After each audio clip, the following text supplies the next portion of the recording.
வணக்கம். இன்றைய முக்கிய செய்திகள். திருபுவனை தொகுதிக்குட்பட்ட களித்தீர்த்தால்குப்பம் கிராமத்தில் கடந்த சில நாட்களாக பலர் உடல்நலக் குறைவு காரணமாக உயிரிழந்து வருகின்றனர். அந்த கிராமத்தில் உள்ள மக்கள் சளி மற்றும் காய்ச்சல் ஏற்பட்டு அரசு மற்றும் தனியார் மருத்துவமனைகளில் அனுமதிக்கப்பட்டு ஓரிரு நாட்களில் இறந்து வருகின்றனர். இந்த மர்ம காய்ச்சலால் மக்கள் மிகுந்த அச்சத்தில் உள்ளனர். குறிப்பாக இந்த கிராமத்தில் இதுவரை கடந்த ஒரு மாதத்தில் மட்டும் 10க்கும் மேற்பட்ட நபர்கள் இறந்துவிட்டனர்.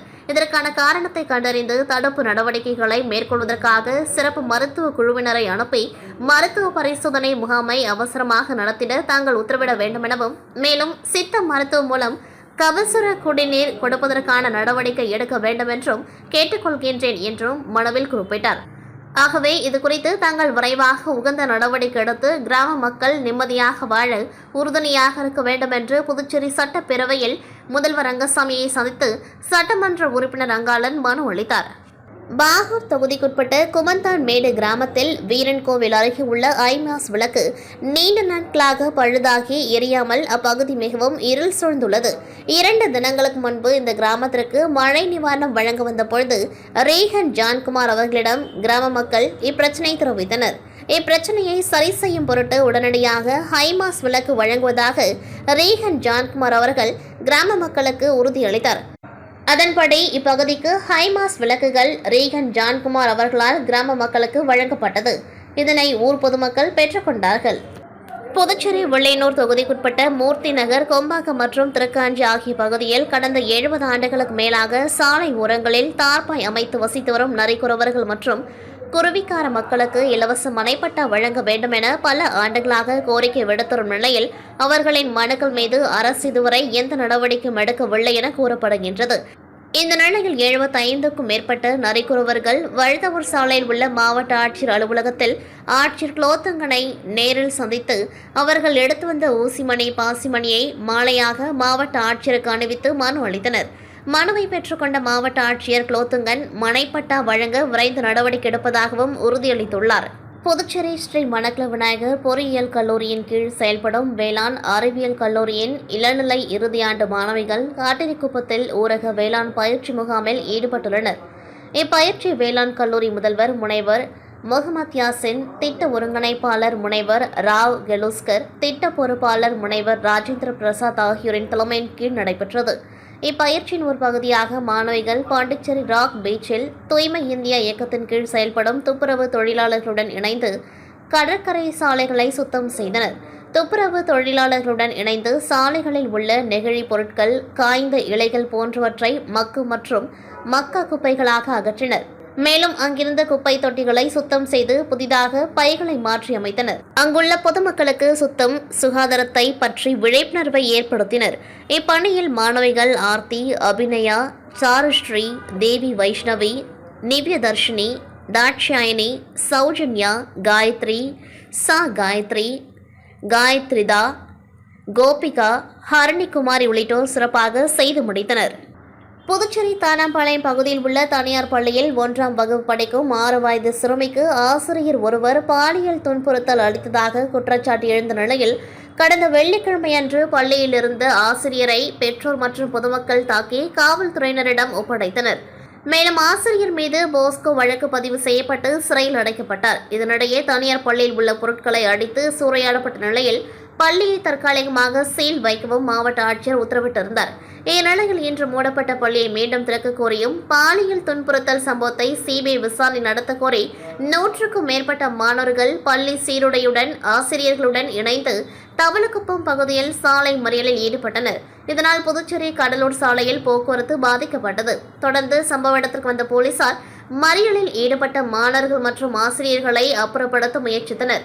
இதனால் இரு தரப்பினருக்கும் இடையே கடுமையான வாக்குவாதம், தள்ளுமுள்ளு ஏற்பட்டது. பின்னர் தாசில்தார் பிருத்திவி பேச்சுவார்த்தை நடத்தி பள்ளியை மீண்டும் திறக்க நடவடிக்கை எடுக்கப்படும் என உறுதியளித்ததை தொடர்ந்து 2 மணி நேரத்திற்கு மேலாக நடைபெற்ற மறியலை தற்காலிகமாக கைவிட்டு மாவட்ட ஆட்சியர் பேச்சுவார்த்தை நடத்த சாலையோரம் காத்திருக்கின்றனர். இதனிடையே மறியல் நடைபெற்ற இடத்திற்கு வந்த பாதிக்கப்பட்ட சிறுமியின் உறவினர் பள்ளியை திறக்கக்கூடாது எனவும் வாக்குவாதத்தில் ஈடுபட்டனர். கைது செய்யப்பட்ட ஆசிரியர் 11 மற்றும் 12ஆம் வகுப்பு மாணவர்களுக்கு பாடம் எடுக்கும் நிலையில் எப்படி 1ஆம் வகுப்பு படிக்கும் மாணவிக்கு பாலியல் துன்புறுத்தல் அளித்திருக்க முடியும் என்று மூடப்பட்ட பள்ளியை மீண்டும் திறக்க வேண்டும், சிறுமிக்கு பாலியல் துன்புறுத்தல் விவகாரத்தை சிபிஐ விசாரணை நடத்த நடவடிக்கை எடுக்க வேண்டும் எனவும் மாணவர்கள் மற்றும் ஆசிரியர்கள் கோரிக்கை விடுத்துள்ளனர். புதுச்சேரி கிருமாம்பாக்கம் அடுத்த எல்லைப் பகுதியில் உள்ள கிராமத்தை சேர்ந்த மனநலம் பாதிக்கப்பட்ட 38 வயது பெண் கடந்த மாதம் வயிற்றுவலி காரணமாக மருத்துவமனைக்கு சிகிச்சைக்கு சென்றார். அவரை மருத்துவர்கள் பரிசோதித்த பொழுது திருமணமாகாத நிலையில் அவர் கர்ப்பமாக இருப்பது தெரியவந்தது. இதுகுறித்து மருத்துவர்கள் போலீசாருக்கு தகவல் தெரிவித்ததன் பேரில் போலீசார் கடந்த மாதம் பாலியல் வன்புணர்வு பிரிவின் கீழ் வழக்கு பதிந்து விசாரணை நடத்தி வந்தனர். அதில் கிருமாம்பாக்கம் பகுதியை சேர்ந்த தேவராஜ் 65 என்ற முதியவர் அப்பெண்ணை கர்ப்பமாக்கியது தெரியவந்ததை அடுத்து முதியவரை காவல் நிலையம் கொண்டு வந்து விசாரித்தனர். அதில் தான் மாடு மேய்த்து கொண்டிருக்கும் பொழுது அப்பெண் விறகு பொறுக்க வந்ததாகவும் அந்த பெண்ணிடம் நைஸாக பேசி பாலியல் வன்புணர்வில் ஈடுபட்டதை ஒப்புக்கொண்டார். மேலும் அப்பெண் மனநலம் பாதிக்கப்பட்டிருந்ததால் இதுகுறித்து வெளியே சொல்லாமல் இருந்து வந்துள்ளார். வயிற்று வலி காரணமாக மருத்துவமனைக்கு சென்ற பொழுது மருத்துவர்களின் பரிசோதனைக்கு பிறகு இதுகுறித்து வெளிவந்ததாக விசாரணையில் தெரியவந்துள்ளது. இதையடுத்து கிருமாம்பாக்கம் போலீசார் தேவராஜை கைது செய்து கோர்ட்டில் ஆஜர்படுத்தி காலப்பட்டு சிறையில் அடைத்தனர். புதுச்சேரி சிகரம் அனைத்து வாகன ஓட்டுநர் நலசங்கமானது புதுச்சேரி மற்றும் சுற்றுவட்டார தமிழக பகுதியிலிருந்து ஓட்டுநர்கள் சங்கத்தின் உறுப்பினராக ஒன்றிணைந்து செயல்பட்டு வருகின்றனர். இதில் கடந்த சில தினங்களுக்கு முன்பு சங்கத்தின் உறுப்பினர் வெற்றி என்கின்ற ஓட்டுநர் விபத்தில் சிக்கி உயிரிழந்தார்.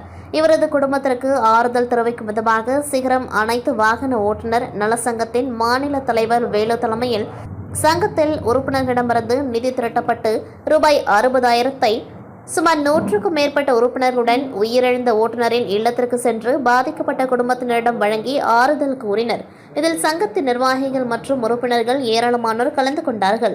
மகாராஷ்டிரா புனேவில் நடைபெற்ற ஜூனியர் நேஷனல் கபடி போட்டியில் கோப்பையை வென்ற சேந்தனத்தம் அணி வீரர்களுக்கு விடுதலை சிறுத்தைகள் கட்சியின் சார்பில் பாராட்டு விழா நடைபெற்றது. ஜூனியர் நேஷனல் கபடி போட்டி மகாராஷ்டிரா புனேவில் நடைபெற்றது.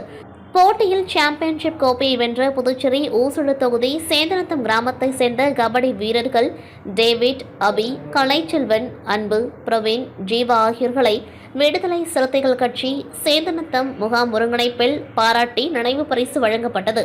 இந்நிகழ்ச்சியானது விடுதலை சிறுத்தைகள் கட்சியின் துரை வெங்கடேசன் மற்றும் சந்திரன் தலைமையில் நடைபெற்றது. வெளியூர் தொகுதி செயலாளர் தமிழ் வளவன், தேர்தல் பணிக்குழு மாநில துணை செயலாளர் மாசி வாகையரசு, அமைப்பு சாரா தொழிலாளர் முன்னணியின் மாநில செயலாளர் சிங்க தமிழ்ச்செல்வன், அரசூர் அகர முதல்வன் ரவி, சந்தோஷ், தொண்டமனத்தம் பேரு சக்திவேல், ராமநாதபுரம் தர்ஷனா, துத்திப்பட்டு சைமன், சாத்தமங்கலம் ஏழுமலை, மங்கலம் தொகுதி செய்தி தொடர்பாளர் தேவா மற்றும் கிராம பொதுமக்கள் கலந்து கொண்டு முன்னிலை வகித்தனர். இந்த நிகழ்ச்சியில் வெற்றி பெற்ற கபடி வீரர்களுக்கு பொன்னாடை போர்த்தி நினைவு பரிசு வழங்கி பொதுமக்களுக்கு இணைப்பு வழங்கி கொண்டாடப்பட்டது. வசந்த கால திருவிழாவை ஒட்டி பிரான்ஸ் நாட்டின் சார்பில் பல்வேறு நாடுகளில் ஏராளமான நிகழ்வுகள் நடத்தப்படும். அந்த வகையில் புதுச்சேரியில் இந்திய கலாச்சார விழா 3 நாட்கள் நடைபெறுகின்றது. கடற்கரை சாலையில் அனைவரும் இவ்விழாவில் இந்திய மற்றும் பிரெஞ்சு கலாச்சார நடன நிகழ்வுகளும் இசை நிகழ்ச்சிகளும் நடத்தப்பட்டன. இதில் பிரம்மாண்ட பொம்மைகள் அணிவகுப்பு நடைபெற்றது. இதில் காதல், உற்சவம், துள்ளல் என பல்வேறு பாடல்களுக்கு பிரம்மாண்ட பொம்மைகள் நடனமாடின. இப்பொம்மைகளுக்குள் வெளிநாட்டு கலைஞர்கள் இருந்தபடி நடன அசைவு செய்ததை பலரும் வரவேற்றனர். பொம்மை நடன கலைஞர்களுக்கு முன்பு இசைக்கேற்ப இளைஞர்கள் நடனமாடியது பார்வையாளர்களை கவர்ந்தது. புதுச்சேரி ரெயின்போ நகர் 7வது குறுக்கு தெருவில் உள்ள ஒரு வீட்டில் 2 தினங்களுக்கு முன்பாக யார் பெரிய ரவுடி என்ற தொழில் போட்டி காரணமாக உழவர்கரையை சேர்ந்த பிரபல தாதாவின் மகன் ரிஷி, பெரியார் நகர் தேவா, திடீர் நகர் ஆதி ஆகிய 3 ரவுடிகளையும் மற்றொரு ரவுடி கும்பல் வெட்டி படுகொலை செய்தது. இதுகுறித்த புகாரின் பேரில் வழக்கு பதிவு செய்த பெரியகடை போலீசார், உதவி ஆய்வாளர் திருமுருகன் தலைமையில் மற்றும் கிழக்கு பகுதி குற்றப்பிரிவு போலீசார் தனிப்படை அமைத்து குற்றவாளிகளை தேடி வந்தனர். இந்த தேடுதல் வேட்டையில் புதுச்சேரியில் பதுங்கியிருந்த ரெயின்போ நகரை சேர்ந்த சத்யம் மற்றும் அவனது கூட்டாளிகளான ரோடியார்பேட் சக்திவேல், அங்கு நாயக்கர் தோப்பு சரண், வண்ணாரப்பேட்டை சஞ்சீவி, சாரம், தென்றல் நகர் வெங்கடேஷ், ஆட்டுப்பட்டி சாரதி, டிவி நகர் காமேஷ், ஆட்டுப்பட்டி விஷ்ணு, சோலை நகர் ரவீந்திரகுமார் மற்றும் இவ்வழக்கில் ஒரு சிறார் உட்பட 10 பேரை கைது செய்தனர். மேலும் கைது செய்யப்பட்டவர்களிடமிருந்து கொலைக்கு பயன்படுத்திய செல்போன்கள் 3 வீச்சு அருவாள்கள், இருசக்கர வாகனங்கள், சவுக்கு தடிகள் ஆகியவைகளை பறிமுதல் செய்யப்பட்டது. மேலும் இந்த வழக்கில் சம்பந்தப்பட்டு தலைமறைவாக உள்ள 2 பேரையும் போலீசார் தனிப்படை அமைத்து தேடி வருகின்றனர். கைது செய்யப்பட்ட முக்கிய குற்றவாளியான சத்யா மீது ஏற்கனவே 5 கொலை வழக்குகள், 1 கொலை முயற்சி வழக்கு உட்பட 16 வழக்குகளும் நிலுவையில் உள்ளது. அதேபோன்று மற்ற குற்றவாளிகள் மீதும் கிரிமினல் வழக்குகளும் உள்ளது. இதையடுத்து அவர்கள் அனைவரும் நீதிமன்றத்தில் ஆஜர்படுத்தப்பட்டு காலப்பட்டு மத்திய சிறையில் அடைக்கப்பட்டனர். புதுச்சேரி தவளக்குப்பம் அருகே இயங்கி வரும் தனியார் பள்ளியில் 1ஆம் வகுப்பு பயிலும் 6 வயது சிறுமிக்கு முதலியார்பேட்டை பகுதியைச் சேர்ந்த அறிவியல் ஆசிரியர் மணிகண்டன் பாலியல் தொல்லை கொடுத்ததாக சிறுமியின் பெற்றோருக்கு தெரியவந்தது. இதனால் ஆத்திரமடைந்த பெற்றோர் மற்றும் உறவினர்கள் கடந்த 14ஆம் தேதி தனியார் பள்ளியை முற்றுகையிட்டனர். வெளியே வந்த ஆசிரியர் மணிகண்டனை விரட்டி தாக்கினர்.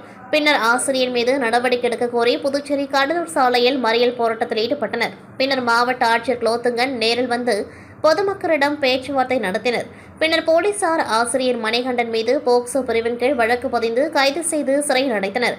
தொடர்ந்து சம்பந்தப்பட்ட பள்ளிக்கு அதிகாரிகள் சீல் வைத்தனர். இதனால் அப்பகுதியில் பதற்றமான சூழ்நிலை நிலவியதால் கடந்த 2 நாட்களாக போலீசார் அங்கு பாதுகாப்பு பணியில் ஈடுபட்டிருந்தனர்.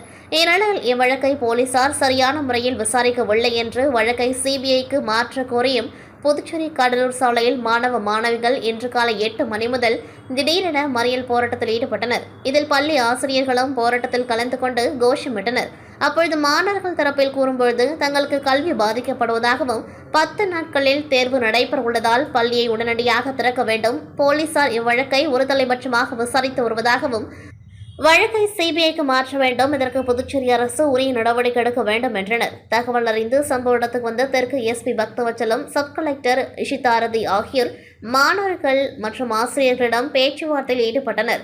அப்பொழுது தற்காலிகமாக மாணவர்களுக்கு மாற்றிடம் கொடுக்க நடவடிக்கை எடுக்கப்படும் என பேச்சுவார்த்தை நடத்தி உறுதியளித்ததை அடுத்து மாணவர்கள் போராட்டத்தை கைவிட்டு கலைந்து சென்றனர். அதன் பிறகு அப்பகுதியில் போக்குவரத்து துவங்கியது. தொடர்ந்து அரசு மற்றும் போலீஸ் தரப்பில் அவர்களிடம் பேச்சுவார்த்தை நடந்து வருகின்றது. மாணவ மாணவிகள் ஆசிரியர்கள் திடீரென மறியல் போராட்டத்தில் ஈடுபட்டதால் சுமார் 3 மணி நேரம் கடலூர் புதுச்சேரி சாலையில் போக்குவரத்து பாதிக்கப்பட்டது. புதுச்சேரி மாநிலம் காரைக்கால் மீன்பிடி துறைமுகத்திலிருந்து கடந்த மாதம் 27ஆம் தேதி மீன்பிடிக்க சென்ற 13 மீனவர்கள் மீது எல்லை தாண்டி மீன் பிடித்ததாக கூறி அவர்கள் மீது துப்பாக்கி சூடு நடத்தி கைது செய்துள்ளனர். இந்த நிலையில் காரைக்கால் மீனவர்கள் மீது இலங்கை கடற்படையினர் நடத்திய துப்பாக்கி சூடு சம்பவத்தை கண்டித்தும் துப்பாக்கி சூட்டில் காயப்பட்டு இலங்கை மருத்துவமனையில் சிகிச்சை பெற்றோரும் 3 மீனவர்களை மேல் சிகிச்சை செய்ய விடுவிக்க வலியுறுத்தியும் இலங்கை அரசால் சிறைப்பிடிக்கப்பட்டுள்ள படகை விடுதலை செய்ய வலியுறுத்தியும் காரைக்கால் மாவட்ட மீனவர்கள் இன்று 7வது நாளாக தொடர் வேலைநிறுத்த போராட்டத்தில் ஈடுபட்டுள்ளனர்.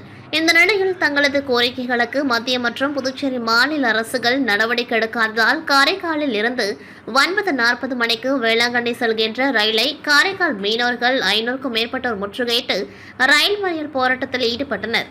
ரயில் மறியல் போராட்டத்தில் ஈடுபட்ட மீனவர்களிடம் காரைக்கால் போலீசார் மற்றும் ரயில்வே போலீசார் பேச்சுவார்த்தையில் ஈடுபட்டனர். அப்பொழுது மீனவர்கள் துப்பாக்கி சூடு நடத்திய இலங்கை கடற்படையை கண்டித்தும் மீனவர்களை விடுவிக்க நடவடிக்கை எடுக்காத மத்திய மற்றும் மாநில அரசுகளை கண்டித்தும் மீனவர்கள் கண்டன கோஷங்கள் எழுப்பி கண்டன ஆர்ப்பாட்டத்தில் ஈடுபட்டனர்.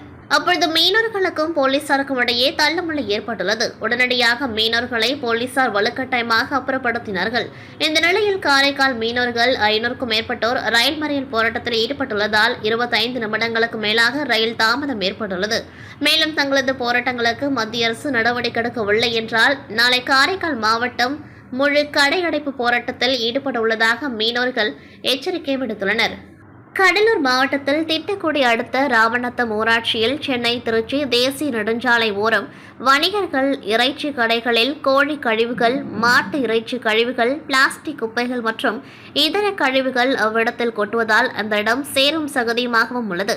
மேலும் அந்த கழிவுகளில் உள்ள இடத்தில் அங்கு சுற்றித் திரியும் நாய்கள், பன்றிகள் அனைத்தும் அப்பகுதியில் முகாமிட்டு சுகாதார சீர்கேட்டை உருவாக்கி வருகின்றது. மேலும் அவ்விடத்தில் சிலர் அன்றாடம் அந்த குப்பைகளை கிளறி பார்த்து அதில் கிடைக்கும் பொருட்களை சேகரித்து சேகரித்து எடுத்து செல்கின்றனர். இது சென்னை, திருச்சி, கடலூர், பெரம்பலூர், மதுரை, தஞ்சாவூர் ஆகிய பகுதிகளுக்கு செல்லும் முக்கிய சாலையாகும்.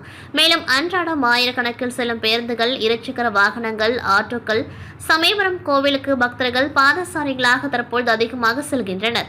அனைவரும் இந்த சாலையை கடந்து செல்வதற்கு துணியால் முகத்தை மூடிக்கொண்டு அனைவரும் செல்கின்றனர். இதுகுறித்து அப்பகுதி மக்கள் கூறும்பொழுது, நாங்கள் ஊராட்சி நிர்வாகத்திடம் இதுகுறித்து பலமுறை கூறியுள்ளோம். ஆனால் யாரும் இதனை கண்டுகொள்வதாக தெரியவில்லை. அப்பகுதியில் அதிக காற்று வீசும்பொழுது துர்நாற்றம் அதிக அளவில் அப்பகுதியில் வீசுகின்றது. ராமநத்தம் ஊராட்சி நிர்வாகம் இதுபோல் குப்பைகள், கழிவுகள் கொட்டும் நபர்கள் மீது மாவட்ட நிர்வாகம் உரிய நடவடிக்கை எடுக்க வேண்டும். மேலும் குப்பைகளில் சில சமயம் தீ மூட்டி விடுகின்றனர். இதனால் அப்பகுதி புகைமூட்டமாக காணப்படுகின்றது. இதை புகையானது சென்னை, திருச்சி தேசிய நெடுஞ்சாலையில் விபத்தை ஏற்படுத்தும் நிலையில் உள்ளது. மேலும் தொற்று நோய் பரவும் அபாயம் சூழ்நிலை நிலவி வருகின்றது. இதனை கருத்தில் கொண்டு மாவட்ட நிர்வாகம் போர்க்கால அடிப்படையில் உடனடி நடவடிக்கை எடுக்க வேண்டும் என அப்பகுதி மக்கள் கோரிக்கை விடுத்துள்ளனர். இத்துடன் செய்திகள் நிறைவடைகின்றது. நன்றி, வணக்கம்.